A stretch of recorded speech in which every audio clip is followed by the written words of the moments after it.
The beloved RV vent fan. If you have a good one, they do an amazing job of moving a lot of air, but if you don't have a good one, they're really not that difficult to be able to swap out with a few key points. The problem is if you do it wrong, you can cause a leak, you can cause a problem in the roofing system. But like I said, it's really not that difficult. You just have to pay attention to a few things.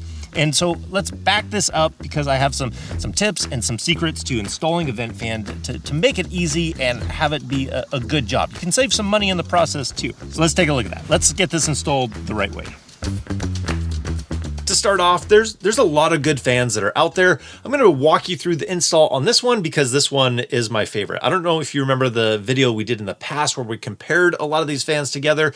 This was the one that was the Franken fan that I tried to put a lot of pieces together to see if I could come up with something interesting and then compare all of them together. But today we're installing this one. So the first step that we need to do with this, because all these installs are going to be about the same no matter which type of fan you get. First thing is we need to take off this trim piece on the inside of the RV here. Just 4 screws and drop that trim piece down. Then the majority of the install that I have to do here is going to be on the roof of the RV. And I first want to start peeling up that sealant that is up there. Now, this part is important because I want to stress that I really took my time on this portion of it because roofs on RVs, just a little rant here, they have never been accused of being the most strong portion of the RV or being really robust. So I want to be gentle with the roof system to not create a problem. So with this type of a roof, a TPO or an EPDM, I found that it's best to try and peel off that sealant.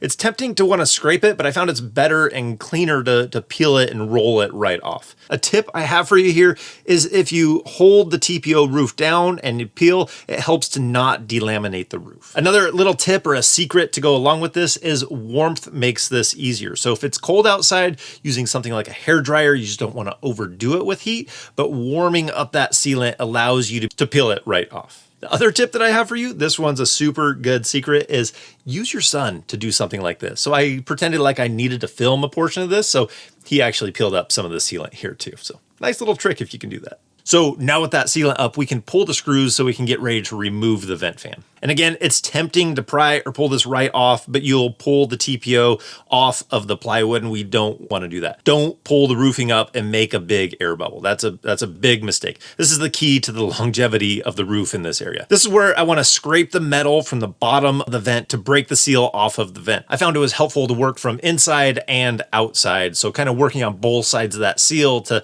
get it to pull away from the bottom of that vent so that we can pull it up and keep the roofing intact. Even being careful going through this, you will have a little bit of separation between the membrane and the roof, but you really want to minimize that. So once you have it mostly peeled away, you can then lift the vent fan off. Then we want to get the rest of that butyl tape or caulking that is on there off. And so usually I'll use like a putty knife that I'll put down on the roofing. Again, I'll just roll it away so I can roll off the rest of that sealant that's up there so I have a nice clean surface for the new vent fan to go to. Remember, preparation is usually king when it comes to something like this. The better you prep it, the better it's going to come out in the end. So for the final step, I'll use rubbing alcohol. I use that on the vent fan flange, and then I'll also use that on the roof up top, and then I'll take a damp cloth and just kind of clean that up one last time.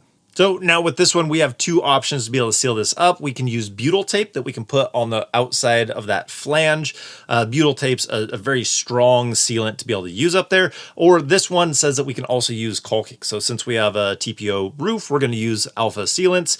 And so we want to mark out exactly where those alpha sealants are going to go. So we're going to center up our fan in that opening so we know exactly where our sealant needs to be. We can mark that out on the roof. And now we have our line for our sealant. So I'm going to put my sealant on that outside line, and then I'm also going to do another layer of sealant where those screws are going to be penetrating through that. So everything is going to be sealed when we start putting this together. I do wish that they made more fans like this where that has a base. So if we wanted to swap something out in the future, we don't have to do all this preparation on the roof again. We just have this base that we could replace the vent fan on top of that. So it's actually kind of a neat design. So now we can put our base in that opening, and you can see that sealant squishing out. So it's going to be sealed all the way through that flange hits the roof, and even coming out the holes where the screws are going to go down to mount it. So we put our screws in, and you can see that that's going to be all through those threads and the bottom of that screw holding the flange down. Doing it this way is going to make it really hard for this thing to want to leak in the future. The last step of sealing it up is to use the self-leveling sealant over the edge and the screws, giving you a top sealant across the entire thing. Then mounting and securing the housing is as simple as screwing it into the base. We just have 4 screws to screw that in. Then on the inside of the RV, we need to connect it to 12-volt power. So we're going to use those Wago connectors so we can connect in the positive lead and the negative lead to give this fan power so it can be operational. Now that brings us to our last step of measuring and cutting that inside trim. We have about a 1/2 inch to be able to play with there where it's going to slide into that groove. And then once we get that cut, we just have 4 screws to be able to put that piece of trim up in there. And then our install is done. It's already sealed up from the outside and it's ready to use. If that all seemed a little bit overwhelming, there is an option to install just a fan on the inside, and you don't have to mess with anything on top of the roof. And I covered that in the video that I did where I was comparing those fans. I'll put a link down in the description or pin it in a comment down below so you can check that out if you were interested in that. There are some good options for you out there, and you can see that comparison video down below. But now with that done, I can turn on the fan and move some air through here. I say that like I just installed it today. I installed this a couple of months ago, just sharing it with you now, just to be honest. But anyways, time to move on to the next project. There's always something fun to work on.